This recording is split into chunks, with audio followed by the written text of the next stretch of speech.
भोरे भोरे आइल बानी तोहरी दुआरिया अलही के चुनरिया।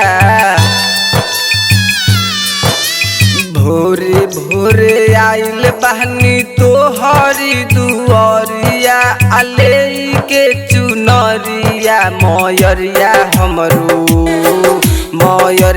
हमरू काहे फेरेलू नजरिया। मयरिया हमरू काहे फेरेलू नजरिया। हो कोई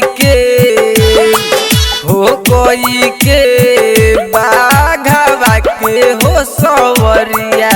हो कोई के बाघवा के सवरिया।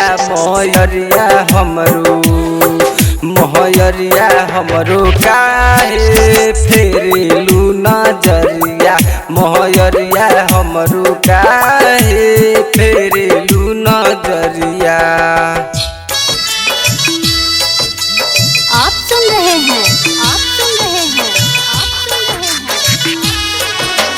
डीजे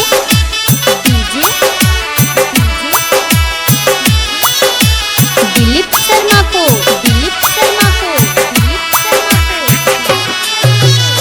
रोज रोज आई माई तोहर दुआरिया सुनलू न कबहू पुकार।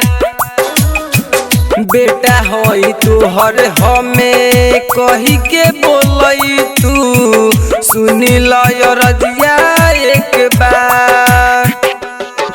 की जाई हम कवनी हो नगरिया। की जाई हम कवनी हो नगरिया। मयरिया हमरू काहे फेरेलू नजरिया। मयरिया हमरू काहे फेरेलू नजरिया। Super recording studio Adampur.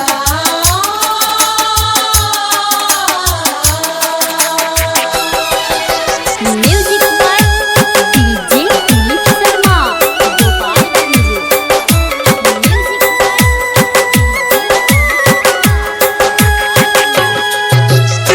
सब कोई जाला माई तोहर दुआरिया सुनेलू न सब के गुहार।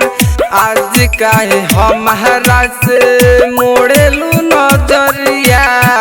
भइल का गलतिया बहमार। की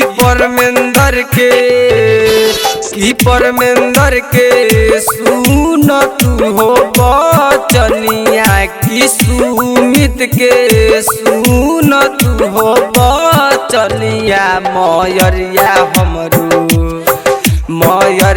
हमरू काहे फेरेलू नजरिया।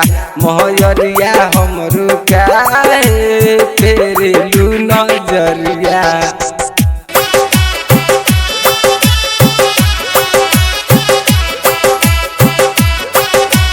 दिलीप शर्मा गोपालगंज।